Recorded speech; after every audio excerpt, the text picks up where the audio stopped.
A day in my life as an education student who loves to learn, live, and inspire. Siya kayo na at dadalhin ko kayo sa aking journey. It's a great day to live and what a privilege to be alive. Ako muna mag-voice over kaya makinig kayo!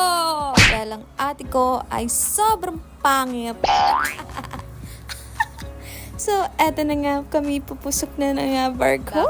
To me nga, dahil yung kapatid ko ay tinamad naman mag-VO. Alam niyo ba guys, yung vlog na to ay 2 weeks na siyang pending sa CapCut dahil nga, sabi ko, siya na yung mag-edit. Pero wala, tinambakan niya ako ng gawain. Kaya eto nga, at ako yung nagvo-voice over ngayon. Ng mga time nga na to ay nakasakay kami ng family ko sa loob ng barko dahil pupunta kami sa Tablas Island. Kasabay din namin yung family nila Ate Rhea at ito nga, na-miss ko nga itong si JR. Sa kanila nga pala ako tumuloy nung January na nag-solo travel ako at pumunta ako sa Romblon. Sobrang bait ng family nila guys at talagang pinagpipray ko na mas i-bless pa sila ni Lord. Parating nga kami sa San Agustin, bandang mag-alas 3 na ng hapon. Hindi na din kami masyadong nahirapan sa paghahanap ng van dahil nasa Ambulong Port pa lang kami ay nag-book na kami doon ng ticket. Ito talaga yung part na gustong gusto ko, yung nakikita ko yung tanawin habang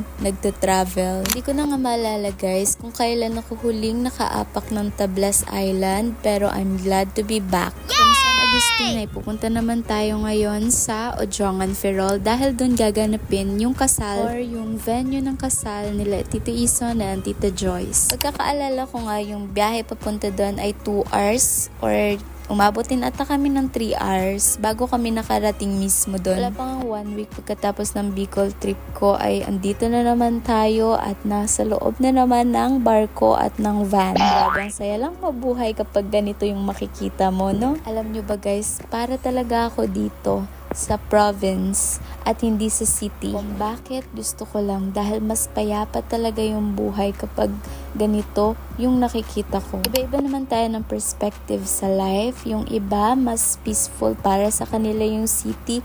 Yung iba naman ay talagang nagsisettle sa province at isa na ako dun. Pagkatapos ng medyo mahabang biyahe ay nakarating na din nga tayo sa Binukot Beach.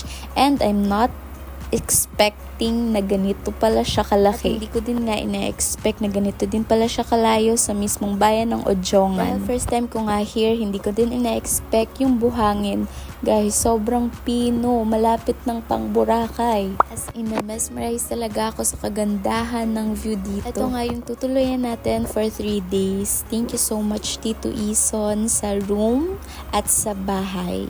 Naging comfortable pa nga ako dahil naka-aircon yung room. Sakto dahil madalas nga akong atakihin ng allergies ko ngayon. And then, tada! Ang ganda-ganda ng view natin, guys!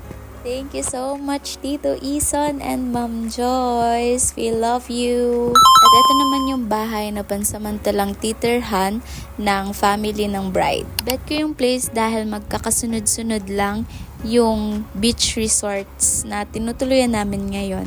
Pagdating nga ay parang inaakit ako ng swimming pool at gusto ko na agad maligo. Pero syempre pinigilan ko naman yung sarili ko, no? Malapit na nga mag-sunset ng mga time na to kaya naman nagkayayaan kami na mag-stroll muna sa place. Bukas na nga yung wedding guys kaya naman nagkaroon muna kami ng bonding. Isa din talaga to sa mga nilolook forward ko yung makita yung mga relatives namin nagmula pa sa iba't ibang lugar. Itong mga time nga pag may event lang kami nabubuo kaya naman I'm really so grateful for the chance. Ito nga po gaganapin yung wedding at tingnan nyo naman beach vibe talaga at sunset yung magiging highlight ng wedding. Hindi naman halatang sunset lover sila, no? Honestly, hindi ko talaga din ina-expect na gagawin kong vlog yung mga video clips na to kasi yung nasa isip ko ay for memories to keeps lang. Wala akong balak sana na ilabas pero andito na tayo. Enjoyin nyo na yung panonood guys, okay? Ito yung time na nakita na namin sila Tita Abby at Mami Lisa at super saya namin dahil nga ilang years din kaming hindi nagkita-kita.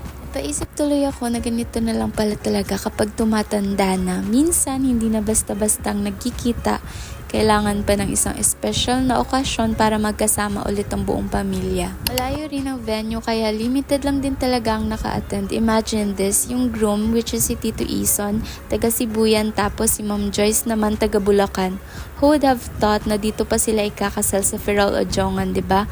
Ang liit lang talaga ng mundo kapag si Lord ang nagsusulat ng love story. Di man kompleto lahat, but seeing everyone in one place reminded me that family isn't measured by how often you see each other. It's measured by how much love is still there, kahit matagal kayong hindi nagkita. While watching the sunset, ay nag-order din kami ng carbonara here sa Sunset Bistro. Yun lang muna for today. Thanks for spending a day with me. Until next time, keep learning and keep growing. Bye!